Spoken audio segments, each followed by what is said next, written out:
asked Jose to introduce his colleague, Steve Stice.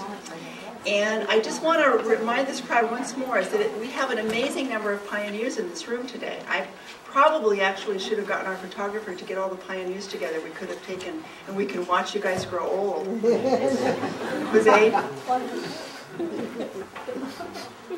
Thank you, Anne. I just brought the presentation for Steve. But I can really talk for hours about Steve. Steve Stice did his Ph.D. at the University of Massachusetts with Jim Roble, and they were pioneers because he was the first person to clone a rabbit in the world. And then when Steve finished his Ph.D., he moved to American Breeder Service in Wisconsin. He was the head of research, and basically they were developing, the first ones to develop embryonic stem cell-like cells in bovine, and they were also trying to solve the issue of cloning. After a few years at American Breeder Service, he came back as the Chief Scientific Officer of Advanced Cell Technology. He was the first person, I think, that ACT hired. And from there, he was offered a wonderful position at the University of Georgia. And right now, he's professor, full professor at the university. His research goes from developmental biology all the way to human embryonic stem cell differentiation. So it's a pleasure for me to introduce Steve. Steve, the floor is yours.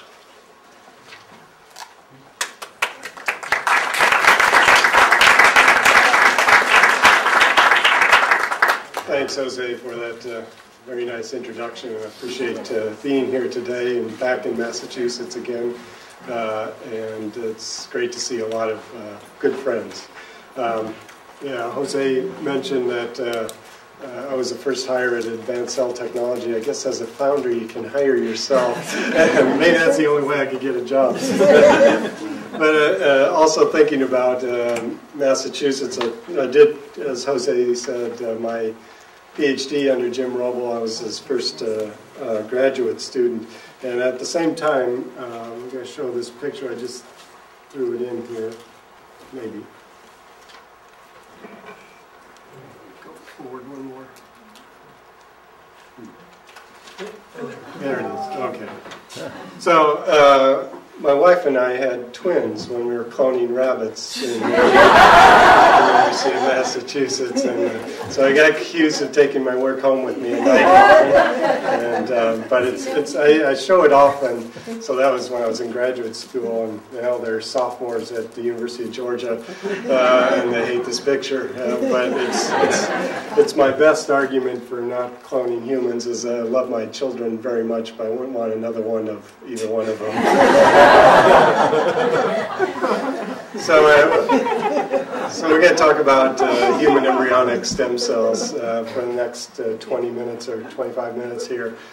This is a colony of human embryonic stem cells grown on the mouse fibroblast feeder layers. In conjunction with Brizogen, back in 2001, my group isolated 3 of the so-called presidential cell lines that are on the NIH registry. And so this is BGO1, BGO2, and BGO3. And they are still going in the lab and still going on fibroblast cells, but of course we need new cell lines. And so they grow nicely on fibroblast cells.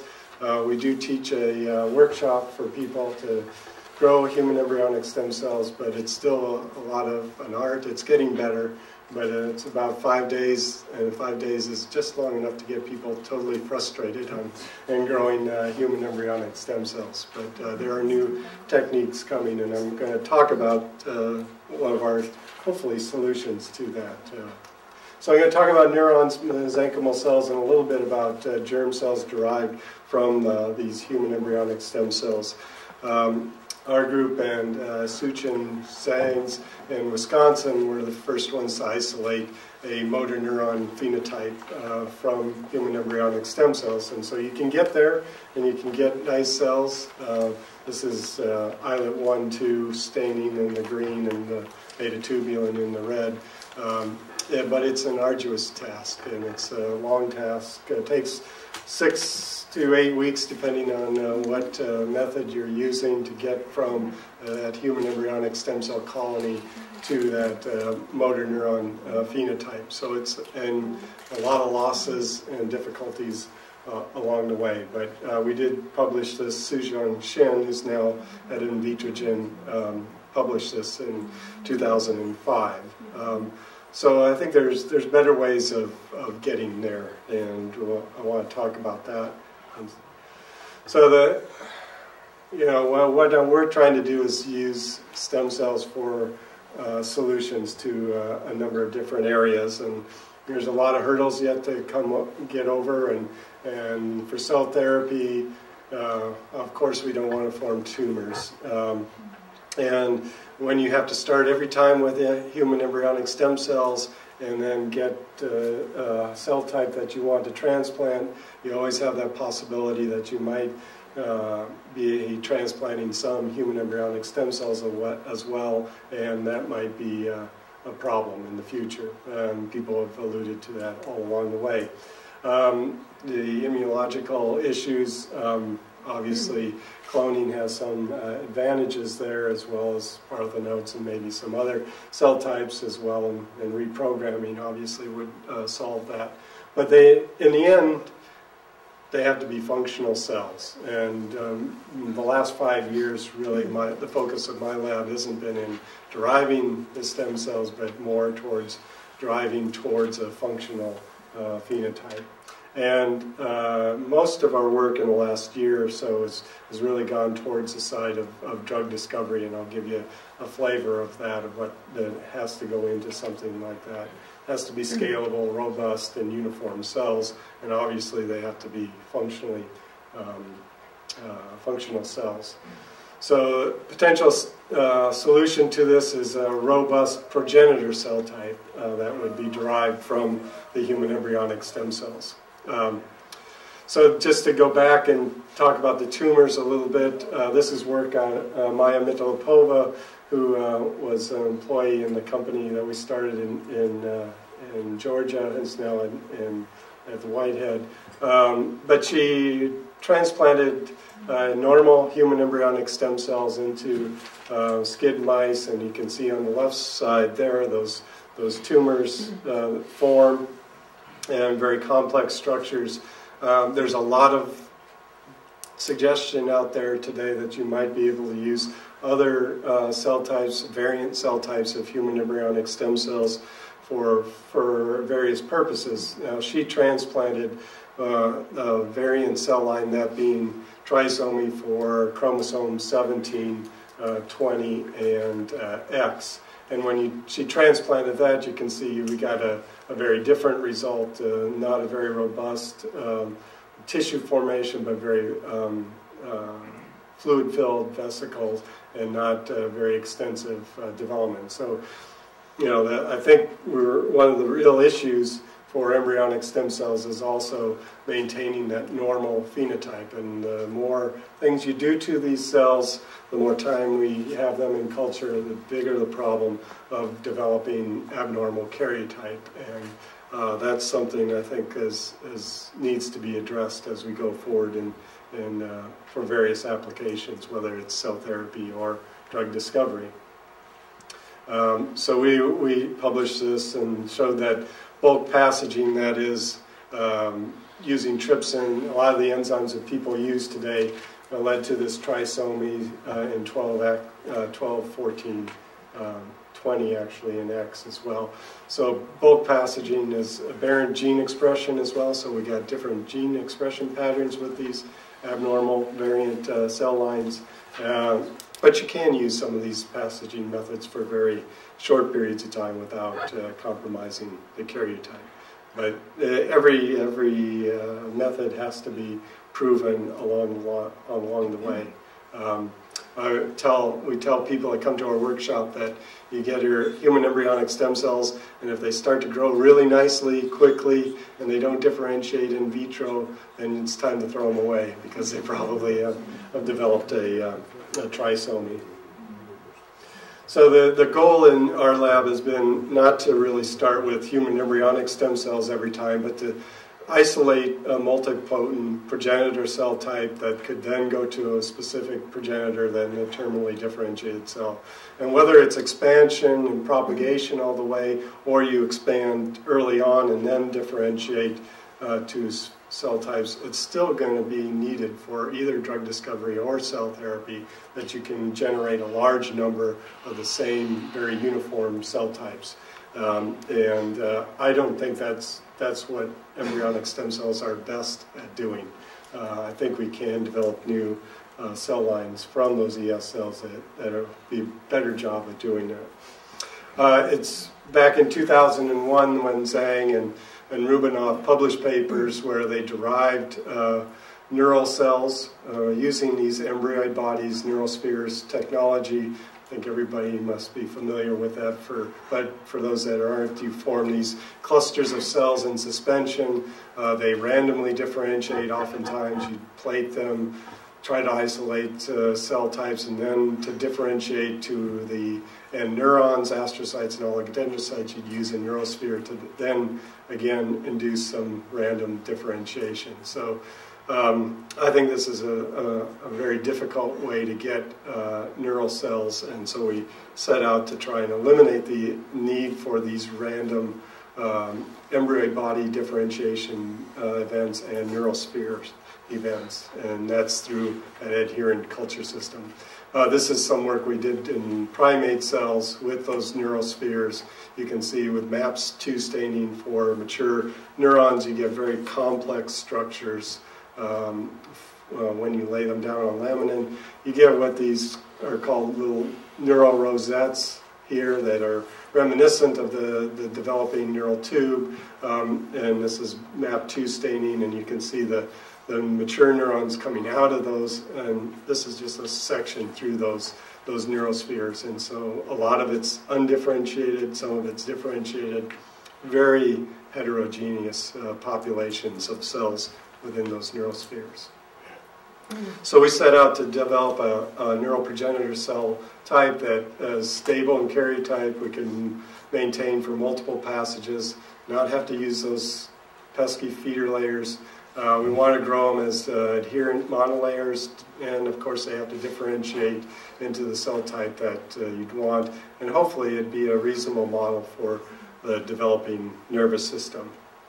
And this was published in 2006 in Stem Cells. Suzhong Xin developed a method that over about 3 weeks, taking the embryonic stem cell colony through these neural rosettes, isolating those cell types, and then growing and propagating these cells over time. We're to the point now where we can grow. Last week, the company that licensed this technology grew 10 billion cells up of these neural progenitor cells. So they're positive for a number of stem cell markers like Nestin, SOX2.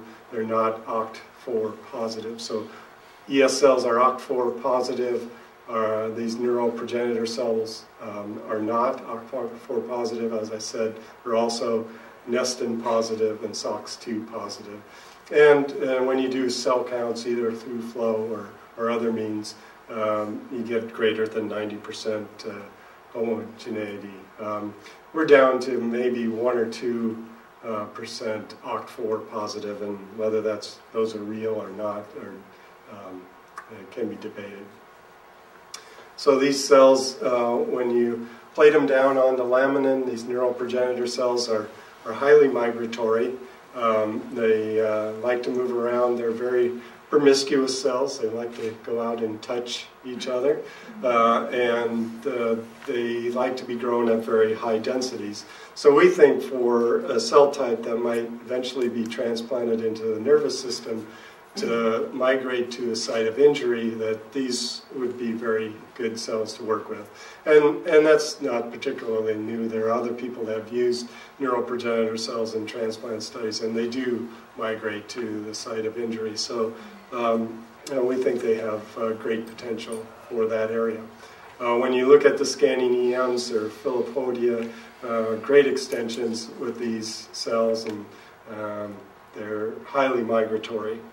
When we transplant these into a spinal cord injury model, and this was done with Michelle LaPlaca at Georgia Tech, the neuroprogenitor cells do take up space. The green is the human nuclear antigen. The red is TUJ positive. So either at 2 or 6 weeks after transplantation, the cells are there.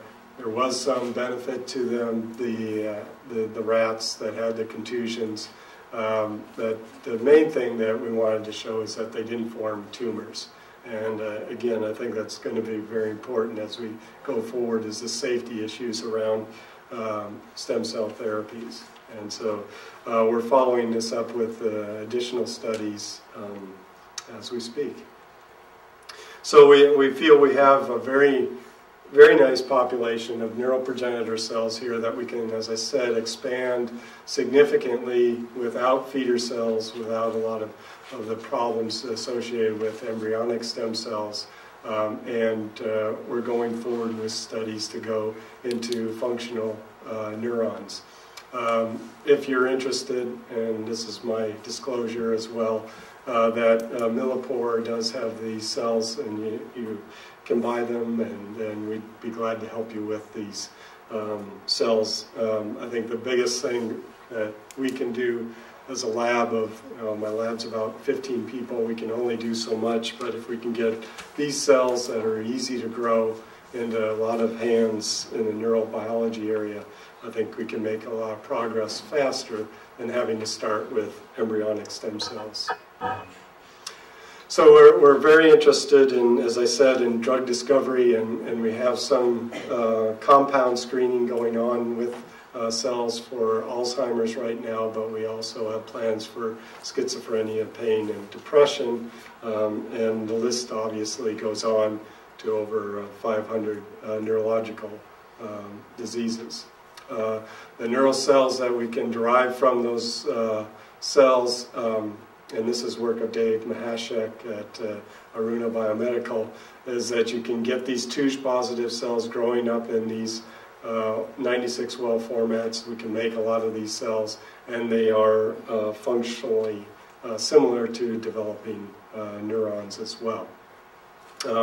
Pharmaceuticals through compounds as well, and this is, we can produce through a collaborator, Przybyla at UGA. He can produce a lot of recombinant A-beta peptide. A-beta peptide, how it exactly works on neurons and the demise of neurons is not exactly known, but we know that when these neurons are exposed to A-beta peptide, that they increase intracellular calcium, and that there's a neural cell death occurs shortly thereafter. So if you can develop assays that will look at calcium responses, you might be able to attenuate the effect of these compounds. So this is work out of Irvine, where they looked at monomers of these A-beta peptides. Oligomers were the ones that actually caused the increase in calcium within individual cells. So we had to make these oligomers, which are ADDLs, and we now are able to make these ADDLs in high levels. And when we put them into our neural cells, we can get a very nice response in calcium with these cells over a short period of time, and some of them are long-lasting as well. So this is a throughput assay. Whether it's high throughput or not, we still have some work at that, but we can screen multiple compounds fairly fast, and the hopes is that we could reduce that calcium response when we put in some compounds that may interfere with the A-beta peptide's ability to kill neurons, and so we're hopeful in that regard. So those are neuroprogenitors, and that the early neurons, these that we can differentiate from those neuroprogenitors, I think will still be very valuable for drug discovery efforts and hopefully transplant studies for cell therapy as well. We can get to the point where we can get about 90%, 95% of the neural progenitor cells to just go to a neuronal phenotype. We're also working on the glial differentiation as well, and hopefully to get these more mature functional neurons. When you put these neural progenitor cells again back on laminin, remove many of the growth factors and add some neural-specific growth factors back in, we'll get neurite extension and growth cone formation, some of the things that people are interested in studying in the neural field. And over about 6 months, we can get some very extensive neural networks within our cultures. So for the neural area, we feel we have these neural progenitor cells. They're stable. I should say we've looked at extensively out to many population doublings, and they are stable karyotype. They can proliferate at high numbers, and they're consistent properties with functional connectivities and networks. And we think they're amenable to throughput screening for various neurological diseases. And hopefully they'll represent a novel tissue source for studying human neural disease and development. So we've also taken this platform technology on growing these adherent cultures towards the mesoderm lineages, and we've developed a method through Nolan Boyd in my lab, a method to go from these human embryonic stem cells to an epithelial-like cell type that eventually, over about 30 days, we can get a very homogeneous population of epithelial-like cells. We're in the midst of characterizing those cells. We know they're not trophoblast cells, but we think they are a good progenitor cell type for the mesoderm lineage. We can then culture these additionally for another passage, two or three passages, and get a nice fibroblastic mesenchymal-like phenotype. And I think it will be very useful for many of the people. I know there are people interested in that epithelial to mesenchymal transition as far as it relates to cancer and metastasis of cancer cells. So for cancer stem cells, we think they'll have a nice application for that area and studying some of the mechanisms from going from an epithelial cell type to a very uniform mesenchymal phenotype. We've done a lot of flow just to show that these are not hematopoietic cells, but they have much more characteristics of the mesenchymal stem cells and fibroblastic cells as well. So we're continually characterizing these cells. We know that they are osteogenic. We're looking at fat formation as well as cartilage from these cells. And this is just an indication that we can get cartilage, bone formation from these cells. They have smooth muscle cell-like markers like alpha smooth muscle, calponin, caldesmin as well.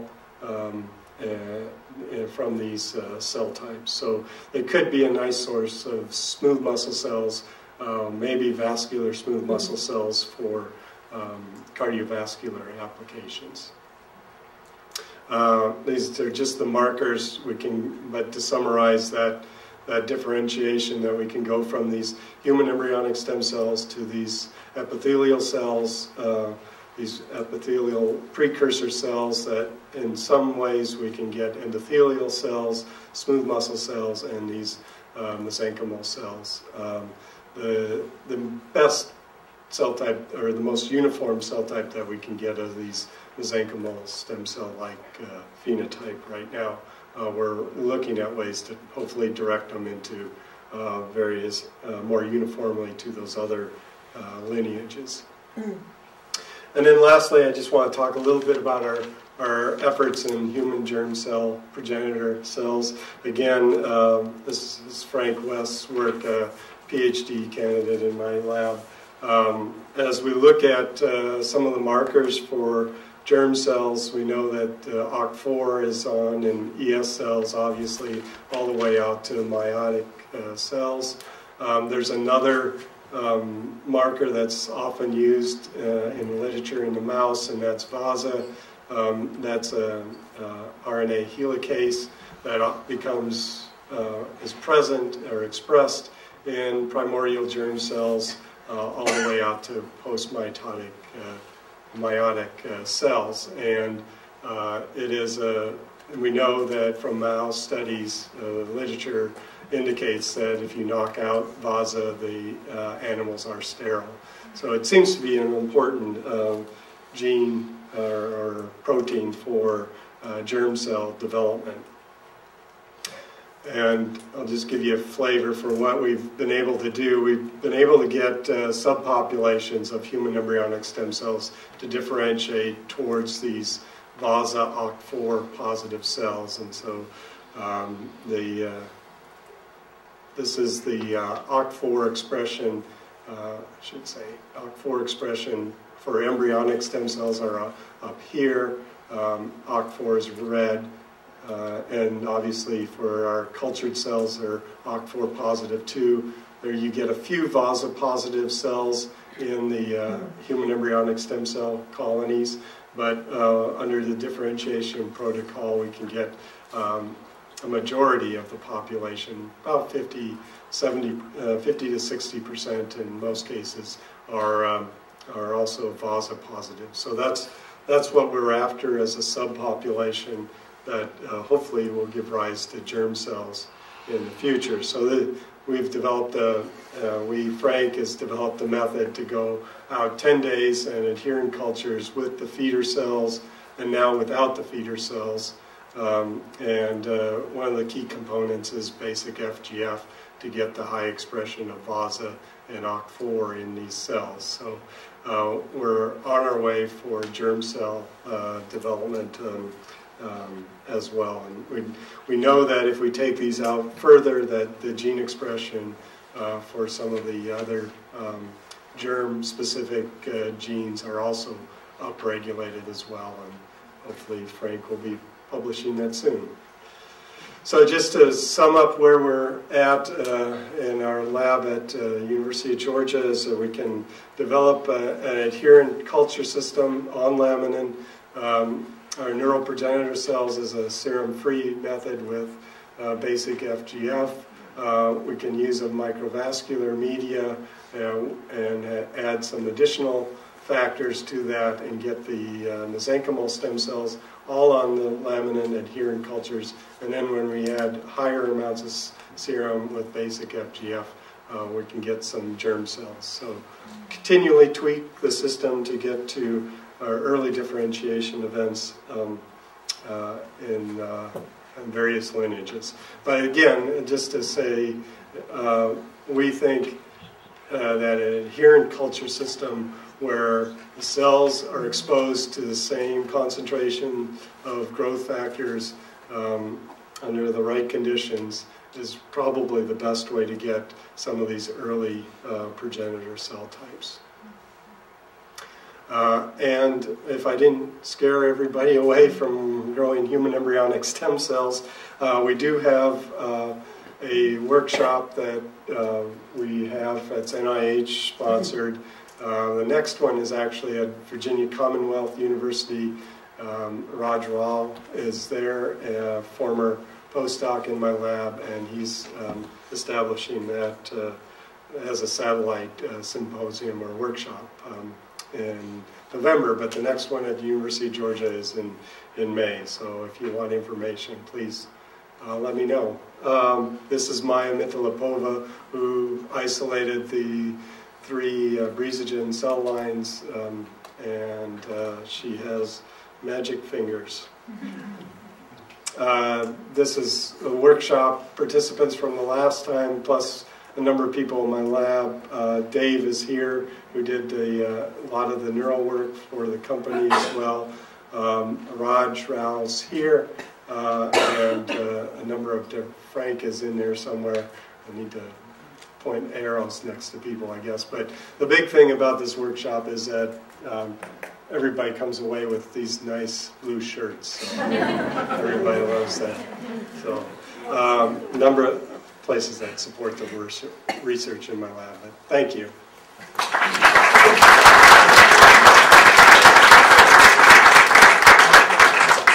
Questions for Steve?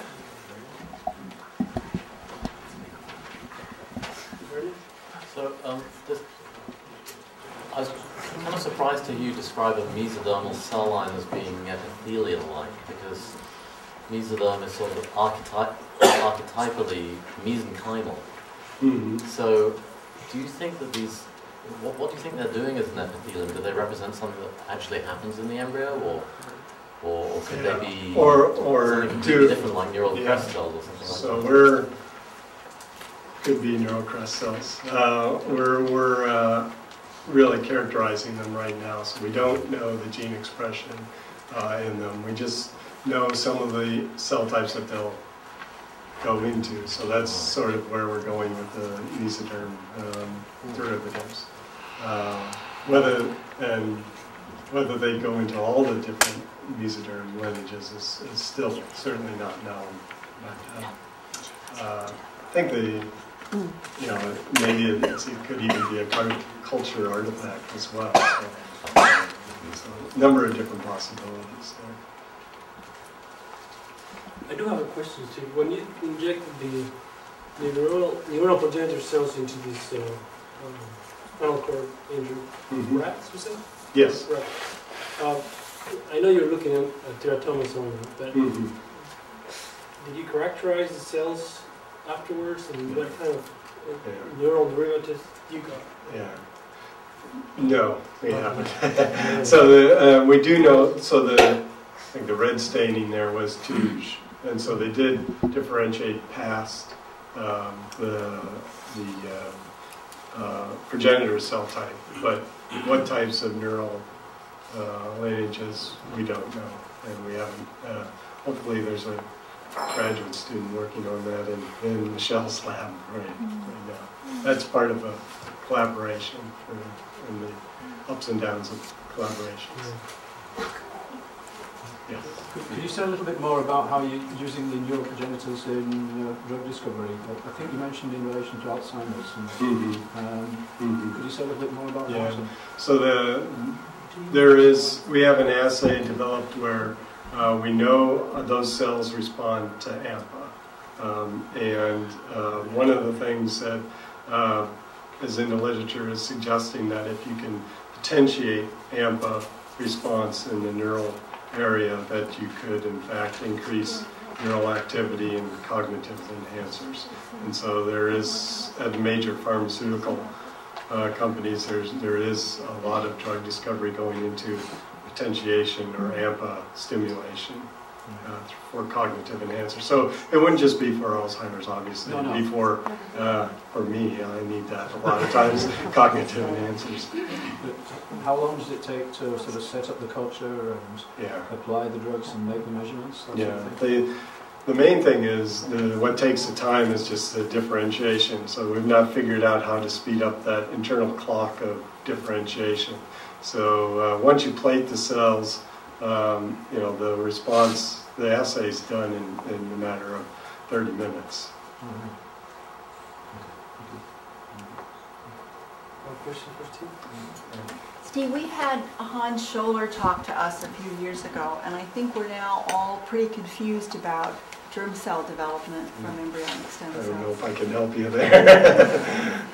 So do you, when you're doing the work you're doing, you're just systematically going down the path, and are you planning to do sperm versus eggs? Are you planning to, can you relate anything that you're seeing to what Hans reported?